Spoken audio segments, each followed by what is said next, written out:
আসসালামু আলাইকুম প্রিয় দেশবাসী। আদালতের বাসা কাঠগড়ায় দাঁড়ায়া বলে, যাহা বলিব সত্য বয়ে মিথ্যা বলিব না। তেমনি বক্তা আমির হামজা বলেছে যে আমি ইদারিংই বক্তব্য দিই নাই আরাফাত রহমান কুকুকে নিয়ে 23 সালে দিয়েছি। সত্য কথা স্বীকার করেছ।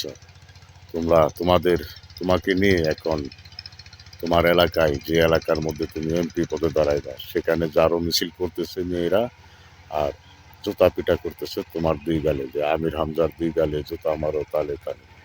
তো মানুষের নাম বিগড়িয়ে ডাকা কবিরা গুনাহ, সেটা হয়তো তুমি জানো বা জানো না, সেটা তো জানার কথা। তুমি বক্তা, তোমার নাম আমির হামজা, তোমার যদি ডাকা হয় হামজাল্লা, তাহলে আমার কবিরা গুনাহ হবে।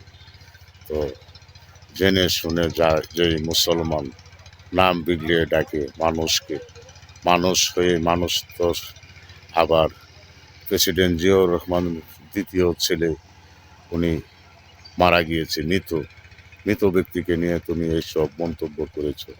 তোমার মুখে কি একটু বাজতো না?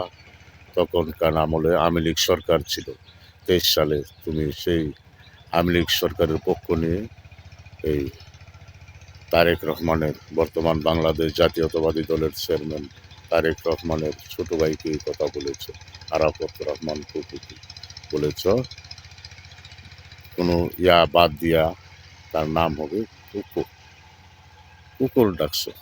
এসব মুখ দিয়ে আসতো কি করে তোমার মুখ দিয়ে?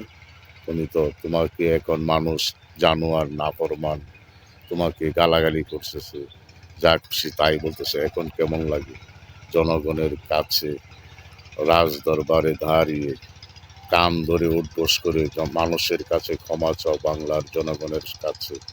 এমন কুকর্ম কোনো হিন্দু, বৌদ্ধ, খ্রিস্টান কোনো জাতিই বলবে না। না মানুষের নাম বিগড়ে এসব আচরণ অন্য কোনো ধর্মেরও করবে না। তুমি মুসলিম হয়ে, তুমি মুসলমান হয়ে তুমি বক্তা নাম দিয়েছ, আন্তর্জাতিক বক্তা। তুমি তো তত্ত্বও না যে কথা বলেছ।